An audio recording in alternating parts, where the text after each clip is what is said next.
Então a gente está aqui nesse dia tão especial, com uma pessoa mais do que especial. Na verdade, a gente está com um casal especial. Dilene não está aparecendo, mas está aqui nos ouvindo. Uma família especial para nós. Pastor Heron, meu amigo, Deus te abençoe. Muito obrigado por ter aceitado o convite. Prazer. Participar aqui do Vindcast. Está iniciando, está tomando corpo aí esse trabalho e a gente quer deixar ainda mais abrilhantado com você aqui. Benção demais. Amém? Bom demais. Joia. Não, é um privilégio. Estou desde ontem assim, ansioso para estar aqui. Que joia, muito bom.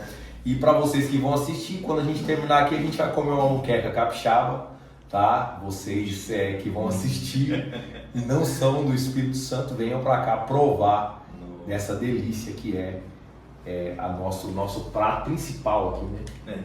Moquecona. Tá o Danilão aqui nos apoiando também no podcast, como sempre. E antes de começar, eu tô assistindo bastante podcast agora, né? Antigamente se ouvia. Agora até no Spotify você pode colocar vídeo. Bacana. Já pode colocar vídeo, já não é mais só áudio, porque eles viram que o YouTube engrenou, né, com essa questão. E eu vejo que a maioria dos podcasts eles fazem algum tipo de merchan para vender alguma coisa para alguém. Nós não vamos fazer, a gente quer doar algo aqui. O tema hoje, eu pergunto sempre para os nossos convidados quais são os temas que eles estão se aprofundando. E o tema hoje a gente vai falar sobre o Sermão do Monte, Mateus 5, 6 e 7, né? E para que todos aqui se enganjem e também se aprofundem mais, até mesmo com algo intencional, Pastor Heron, nossa geração, a geração atual, ela é a primeira geração cujo entendimento, o conhecimento não passou à geração dos pais. Os jovens, né, essa geração atual, essa geração vigente, ela é a primeira geração que não conseguiu passar o conhecimento dos pais, ou seja, eles retrocederam. Todas as gerações, até essa atual, passaram, né? Eu acredito que os nossos ouvintes não fazem parte dessa estatística, porque são pessoas empenhadas, mas a minha luta com os jovens hoje é levá-los a um lugar de profundidade em Deus, por meio da palavra.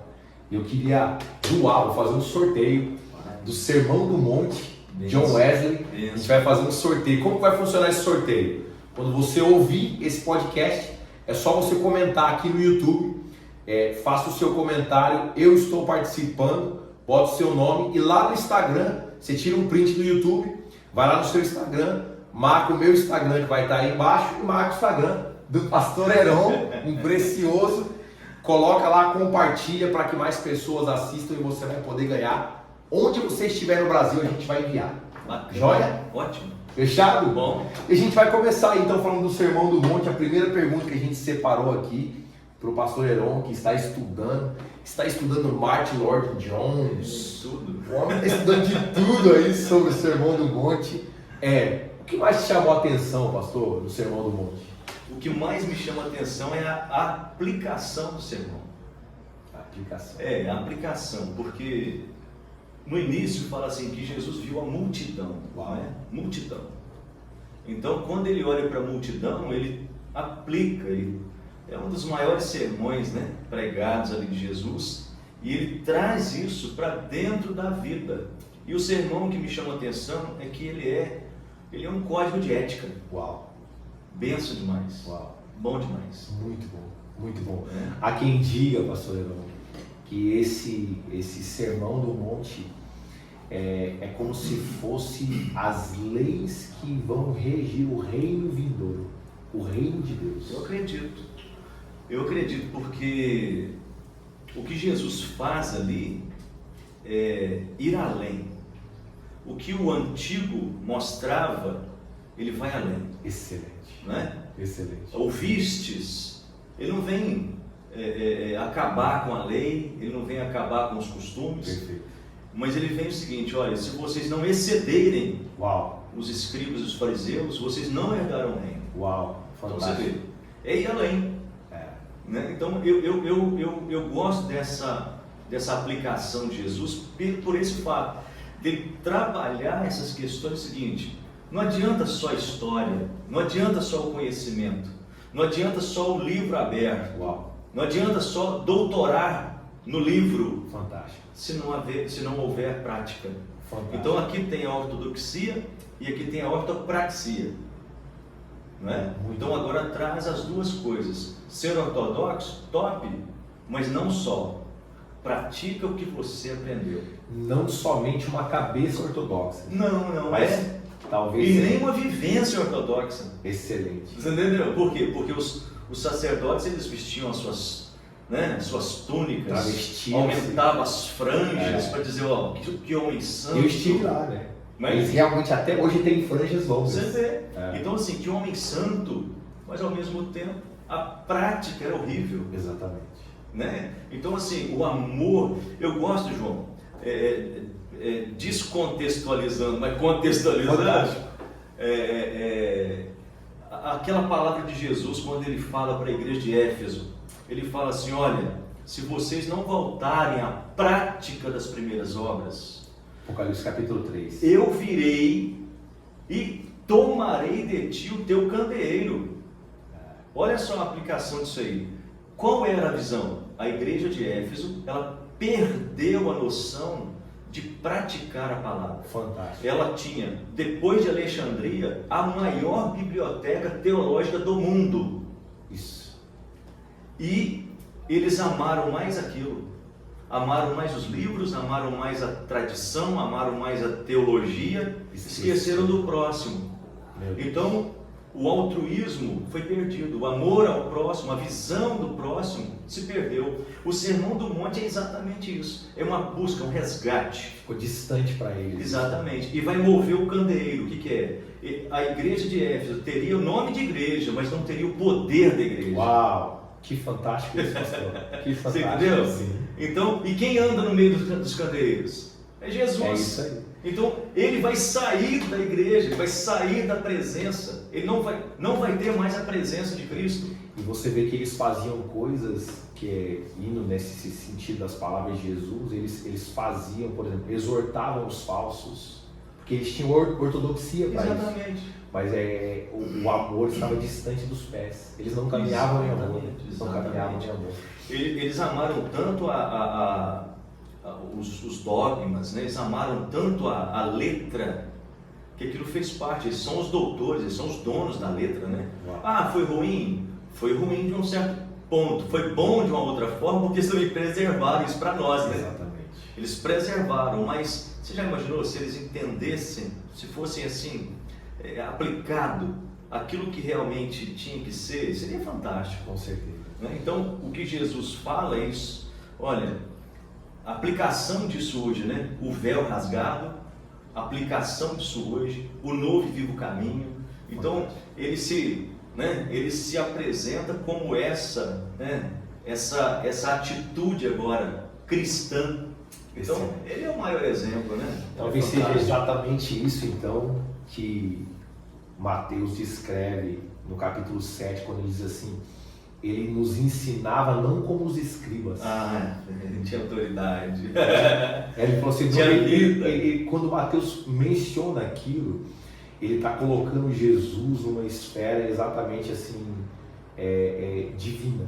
Sim. Né? Ele está dizendo, olha, não foi como Moisés, como Davi, não foi como esses homens que estão aqui no dia a dia com vocês. Ele não nos ensinou com essa sabedoria. É muito bom, João, porque o próprio Mateus ensina Jesus como o Filho do Homem. E Jesus como o Filho do Homem é a parte divina, porque Daniel profetizou a respeito do Filho do Homem, onde os povos o adorariam. Então ele vem hoje e fala assim, eu sou o Filho do Homem. Então, e Daniel é o Apocalipse, né? do Antigo Testamento. Daniel é o Apocalipse. Você vê que é maravilhoso. Tá vendo, gente? Olha só. Se continuar aqui com a primeira pergunta, a gente vai no podcast todo. Vai dar 8 horas. Mas eu tenho aqui uma pergunta que eu acredito que esteja conectada a essa, pastor. Que o senhor talvez até tocou, mas a gente poderia talvez nos aprofundarmos um pouquinho mais. As palavras do Sermão do Monte são aplicativas, como o senhor mencionou, Mas qual é a abrangência dela? Ela toca somente os discípulos presentes? Ela toca só a multidão que o acompanhava?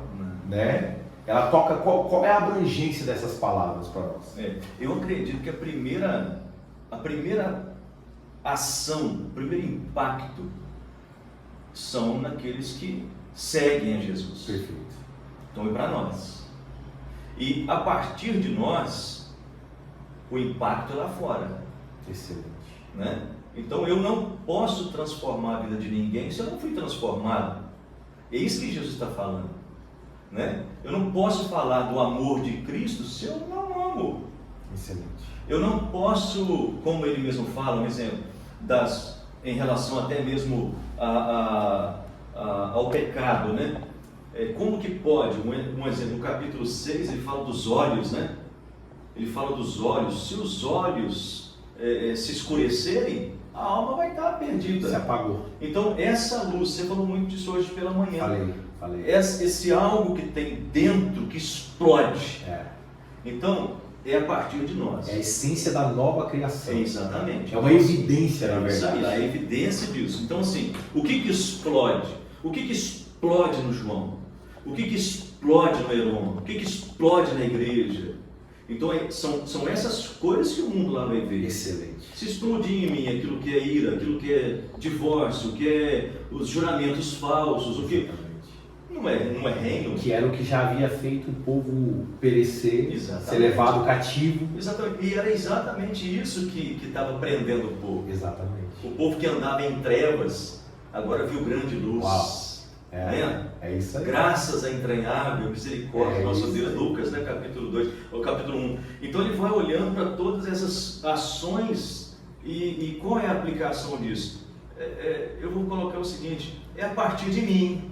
Excelente. É a partir de mim. Excelente. O novo, o que nasceu de novo. Ou seja, o Sermão do Monte, toda a escritura é divinamente inspirada por Deus. Sim. Segundo diz Paulo, a Timóteo. Sim. Mas quando a gente pensa no Sermão do Monte, quando a gente falou que é um código de ética, são leis para regir a nossa vida presente, mas também são leis vigentes que escatologicamente falando, vai fazer parte de algo vindouro. Sim. Né?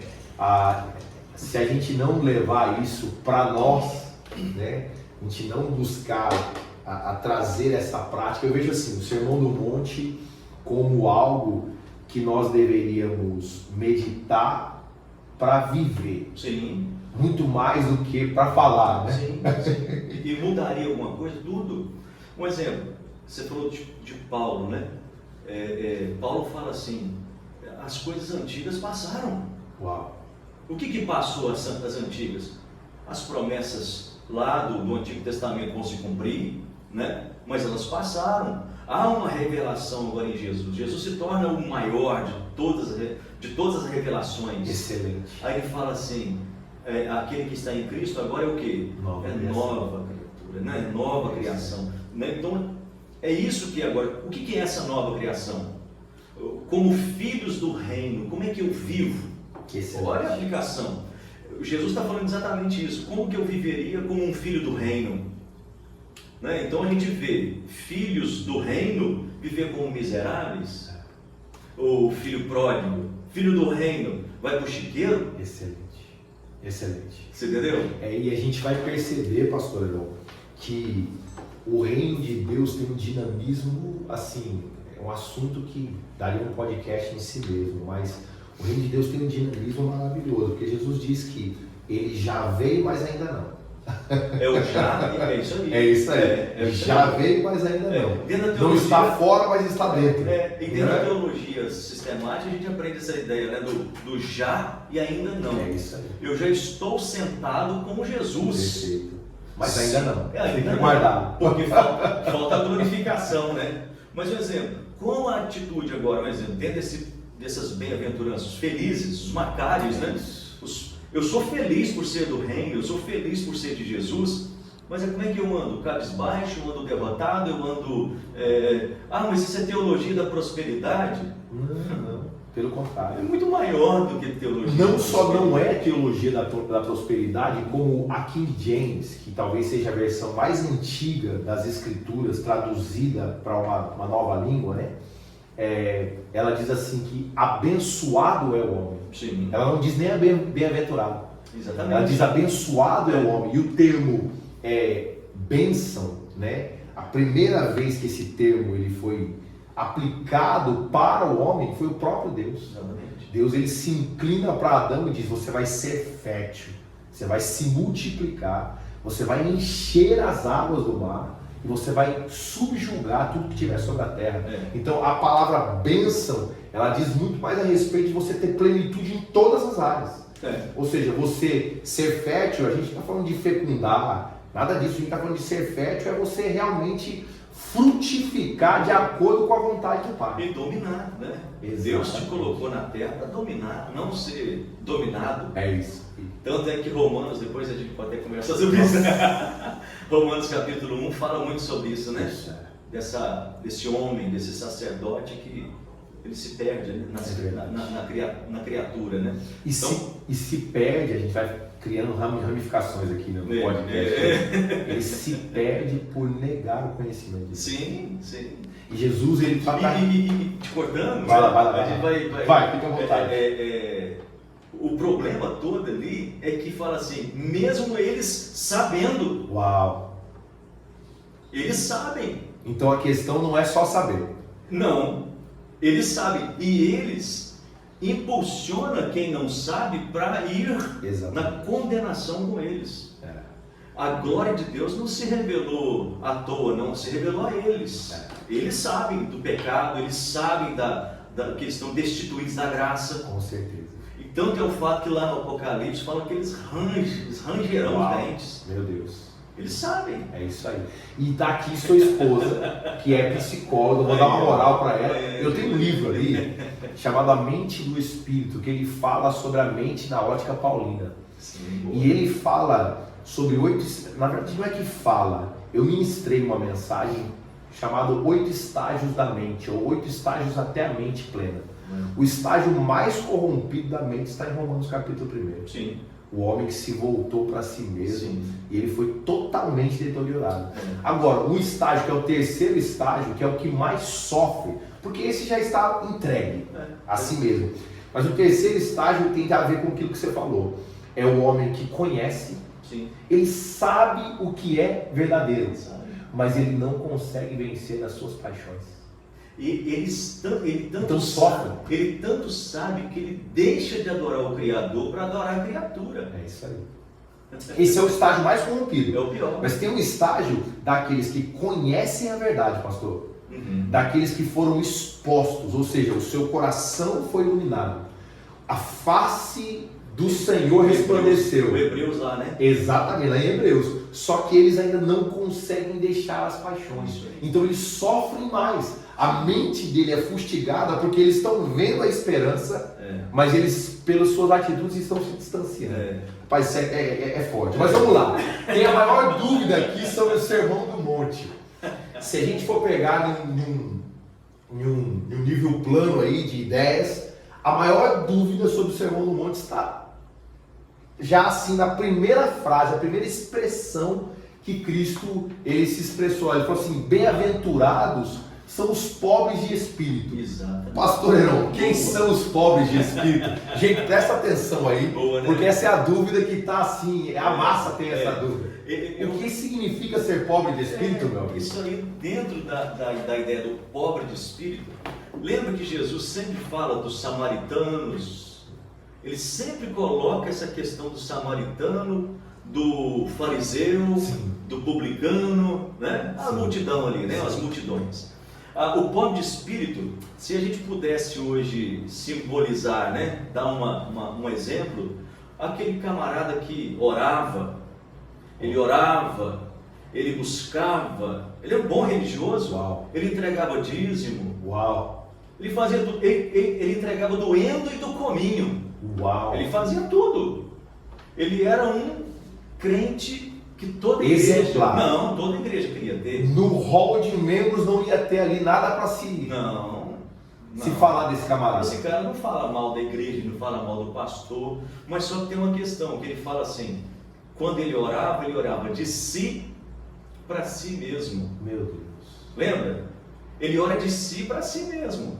Então, quando aquele camarada lá, publicano, pecador, ele olha para aquele homem cheio de tão bons exemplos, ele chega para Deus e fala para Deus: Senhor, tem misericórdia de mim, ser propício. Esse é o pobre de espírito. Uau! É aquele que fala assim: eu não tenho nada. A única coisa que aquele homem tinha era ele mesmo. O pobre de espírito é o que sabe se entregar por completo. Meu Deus. E assim, eu acredito muito na didática bíblica. Jesus não teria colocado essa ordem como ela foi expressa a nós, se isso não tivesse um nível de relevância para nós. Sim, com certeza. Não teria. A John Stott, ele fala assim: Jesus referia-se aos humildes, modestos quanto ao alto conceito, auto-rebaixados. Essa humildade decorre de uma profunda consciência a respeito de si. Fantástico. Então, o pobre de espírito é uma autoconsciência a respeito de nós mesmos. Ô João, se nós olharmos para nós mesmos, mas Tem nada. A única coisa que tem de bom em nós é o Senhor. É a graça, é Ele. É o Senhor. Calvino, né? João Calvino, quando ele dizia, depois de... Não podia calar sem citar Calvino, né, gente? Pelo amor de Deus! Se o pastor Heron, reformado, não citasse Calvino, não seria. Não seria. Pode deixar que nós vamos trazer o arminiano aqui também para conversar. Traz. Fica tranquilo. Mas ele era um cara bom. Então, ele olha para as tabernas, né? Quando ele descia lá dos escritos, tal, para dar uma respirada, ele olhava para a taberna e dizia assim: olha, estes sou eu sem Cristo. Meu Deus. Né? Então, quando ele olha para aquela multidão sem Jesus, era ele sem Jesus.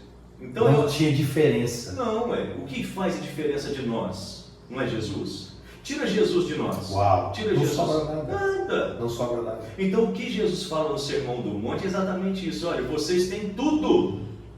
Tem teologia, tem livro, tem doutrina, tem tradição, está tudo certinho, mas está faltando o essencial. A melhor parte. A melhor parte. Lembra de Paulo? Eu sou fariseu, da tribo de Benjamim. Que currículo, hein? E ele resolveu dar um basta. Ele falou assim: Zelote. é como refúgio, né? É esterco.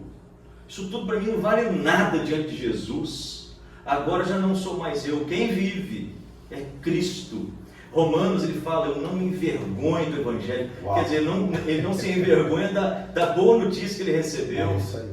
Rapaz, o presbiteriano dá glória a Deus. Olha só, rapaz! Gente, isso tá registrado, hein? Tudo. Olha só que coisa boa. Tô brincando, meu amigo.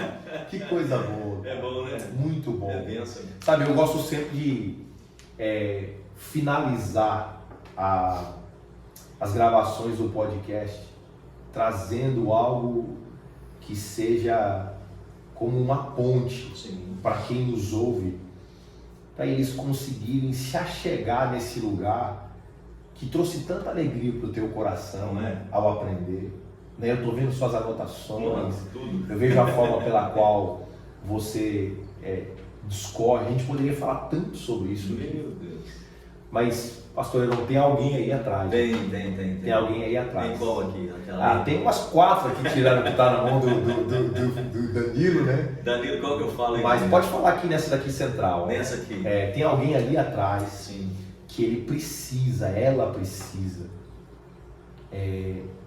de saber por onde começar. Sim. Como é que eu começo a mergulhar, a me aprofundar, a absorver de forma correta esses ensinos? Qual é o primeiro passo? Dá um primeiro passo para esse Já que a gente está no Sermão do Monte aqui, faz assim. leia pelo menos 54 vezes o Sermão do Monte. Não é? John Stott diz que se você ler pelo menos 54 vezes, você vai ter um início de um entendimento. Meu Deus. Então, é isso. Leia. Aprofunde-se naquilo que Jesus disse. As maiores decepções que a gente tem em relação a nós mesmos. Imagina aquele camarada que orava de si para si. E imagina ele vendo Deus abençoar o pobre de espírito ali. E ele não. Então não é a sua religião, não é o tempo que você está na igreja, não é a vontade de sair ou de ficar. O maior bem que você tem hoje é Jesus, não tem outro bem. Amém. O maior bem. Amém. Motivos para abandonar. Tem muita gente que abandona tudo. Abandona a vida, abandona a casa, abandona o marido, abandona o cachorro, abandona tudo. O ser humano é propício a essas coisas. As fugas. Está natural isso, né? A mente do homem. Se a gente olhar para dentro desse caos instaurado aqui do sermão que Jesus pregou, você vai perceber que tem homens aqui que eram religiosos, mas eles não iluminavam a vida de ninguém. Eles eram religiosos, mas eles não mudavam, não temperavam o mundo que eles estavam. E Jesus falou assim: vocês têm que ser luzes, têm que ser sal, tem que aparecer, mas tem que salgar onde vocês estão. Jesus fala assim: olha, se vocês entenderem a respeito de que vocês não devem matar alguém, a lei está escrito não matar. Isso não é suficiente, porque você pode ter matado alguém no seu coração. João fala: se a gente odiar um irmão, a gente é assassino. Então imagina, então ele vai além. Ouvistes o que foi escrito? Eu, porém, vos digo. Então, sempre no eu, porém, vos digo é o melhor conselho que alguém possa receber. É o supra-sumo. É tudo. Depois ele fala assim: adultério. O adultério, ele fala assim: ó, se olhar. Não precisa praticar. Não, se olhar, porque se o cara já olha, porque já está a tendência no coração dele de querer desejar. A cobiça gera o pecado gera a morte. É isso aí. E a gente fala isso, pastor, assim, você que está ouvindo, às vezes parece que é como se a régua estivesse tão alto, aquela barra, né, do salto, estivesse tão alto que a gente não conseguisse pular. Mas eu tenho aprendido que a evidência de conhecermos a Deus está exatamente na forma que a gente o obedece. E a obediência, ela pode ser praticada de formas distintas. Sim. A obediência, por exemplo, ela pode ser algo que inicie por obrigação. Sim. Talvez vai ter alguém que está nos ouvindo, ouviu o senhor falar sobre isso, e a pessoa vai se sentir obrigada a obedecer. Ela está lutando. Mas isso só é o primeiro estágio. Não vai parar aí. É o negar a si mesmo. Exatamente. Jesus fala sobre Começa nesse estágio, assim, mas vai passando os estágios. Eu digo também que existe a obediência daquele que entendeu que a obediência gera benefício, gera virtudes. Então ele obedece já esperando algo em troca. É igual aquela questão do pai, né? Você tem a Esther, você tem o Gabriel, o Gabriel, você tem as suas meninas, o seu menino lá. Em algum momento da história da vida deles, você prometeu algo que se eles obedecessem, eles ganhariam. Então, né? Tem gente que está nesse nível, segundo nível intermediário da obediência. Cara, eu vou obedecer porque eu vou ganhar algo em troca. Não há problema. Não há problema. Só que o nível ápice, ou seja, o maior nível da obediência, é quando você olha para as palavras de Jesus. É quando você permite que ela prescrute o seu coração, não para te acusar, mas para que você consiga achar deleite, prazer no que ele disse. O maior nível de obediência é a obediência de um filho maduro. Eu ganhei agora, domingo passado foi Dia dos Pais, né? Vocês vão assistir, eu não sei quando vão assistir, mas domingo passado foi Dia dos Pais. E a minha pequena, ela começou a trabalhar. E ela me trouxe um presente, cara, aquele presente assim que custou, sabe? Ela comprou um presente que eu vi que custou para ela. Não foi um presente qualquerzinho. E ela pagou com a graninha dela, né? E eu fiquei pensando nesse nível de obediência. O nível de obediência que honra, né? Procura honrar e agradar o Pai. Eu creio que a caminhada cristã, ela é uma caminhada que tem... Você vai galgando lugares altos. E quando a gente chegar nesse lugar, a gente vai perceber que valeu a pena. Você imagina quando Deus fala para Jesus, esse é o meu filho amado? Fantástico. Então, gente... Ele estava falando de algo que não precisa ser feito. Ele não esse precisava ser batizado. É o meu filho amado. Eu tenho prazer nele. Fantástico. Excelente. Você entendeu? Então, assim, excelente. Eu acredito que dentro desse processo todo que Jesus vai trabalhando aqui no sermão, né? São essas coisas. Um exemplo, amar o próximo. Amar o próximo. Jesus fala algo tão interessante que fala assim, você tem que amar até o seu inimigo. Uau. Você está entendendo? Isso é um nível diferente de amor. Diferente, cara. Você pensou, o cara só está te fazendo mal, só está te fazendo, né? Você cair ali nas armadilhas e você está lá orando por ele. Daqui a pouquinho aquele inimigo se torna seu amigo. Meu Deus. O senhor está com fé, hein? O senhor está com fé. Não é? Amém. Não é? Mas ué. Sim. Daqui a pouco você está orando tanto por ele, tem tanto amor ali. Agora é fácil? Não. Não é? Jamais. Você está querendo orar como o João e Tiago lá, desce fogo. Mas esqueceram até deles, né? Se desce fogo. Até eles se queimaram. Gente, olha só. Que alegria estar aqui. Muito bom. Muito bom mesmo. Assim. Eu sinto que o Senhor ele pode fazer muito por intermédio de momentos como esse. Eu acredito que existe muita informação hoje, pastor Heron, mas existe muito pouca transformação. Eu acredito que oportunidades, você que está ouvindo, você recebe oportunidades como essa de ouvir algo que é dito por pessoas sinceras, como o pastor Heron. Você tem uma oportunidade de não parar no nível da informação.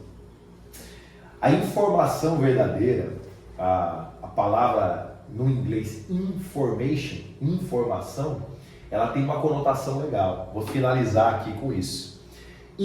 É algo que está interno. E formação é uma formação. Exatamente. Então, quando nós recebemos esse tipo de informação, o fim dela deve ser nos formar por dentro. Trazer uma formação. Não é só palavras, não são palavras vazias. Aquilo que o Senhor deixou, aquilo que você investiu tempo, lendo os seus livros. Eu ganhei livro hoje, gente. Eu ganhei livro hoje. Aquilo que o Senhor investiu de tempo, aquilo que o próprio Jesus investiu a vida. Não está aqui só para entrar pelos nossos ouvidos. Você imagina, quando Jesus vai terminando o sermão, e ele fala da oração no capítulo 6, ele fala da oração no capítulo 7. No capítulo 7 ele fala, o pedi, dar-se-vos-á. Fantástico. Aí logo depois ele fala assim, logo embaixo, quanto ao mais, o vosso Pai que está nos céus dará boas coisas aos que lhe pedirem. E o 12 ele fecha dizendo assim, tudo quanto, pois quereis que os homens vos façam, assim fazei-o vós também a eles, porque esta é a lei e os profetas. Meu Deus, resumiu tudo. Não, então, peraí, é a lei e os profetas. A lei dizia olho por olho, o cumprimento é ama o seu inimigo, não é mais olho por olho. Faz o que você gostaria de vira a face. Meu Deus. O homem não quer deixar a gente acabar não, irmão, porque isso aí tá pesado. Isso é pesado, né? Pastor, vira a face. Que fantástico, que palavra, o melhor, né? A última gota que entorna o caldo, né? Essa última aqui foi para quebrar tudo. Pastorzão, muito obrigado pela generosidade do seu coração. Eu te agradeço, irmão. Pela disponibilidade de estar aqui com a gente. Nós oramos para que Deus o acrescente em tudo, né? O favoreça, tanto a você como toda a sua família. Né? Gente, o pastor Heron é um acréscimo à nossa cidade aqui de Guarapari. Quem não é de Guarapari, meu amigo, está perdendo. Eu costumo andar na praia do morro ali, às vezes com um discípulo de Jesus, com alguém ao meu lado, e eu digo, gente, se o paraíso não é aqui, é logo ali. Porque é lindo demais, demais. Nós oramos para que Deus também, em Cristo, possa acrescentar sobre a vida de vocês. Fica atento nos próximos episódios aí. Amém. A gente vai passar a régua, fechar a conta e comer muqueca, porque não tá fácil para ninguém. Se você não tá comendo muqueca hoje, eu digo para você, lute, meu filho. Lute, ore, que vai dar tudo certo. Vem fazer um podcast. Ou vem fazer um podcast aqui. Um abraço a todos vocês. Beijão, Rodrigo. Guilherme, muito obrigado por ter vindo também. Pastorzão Heron. Até mais, gente. Deus abençoe, irmãos.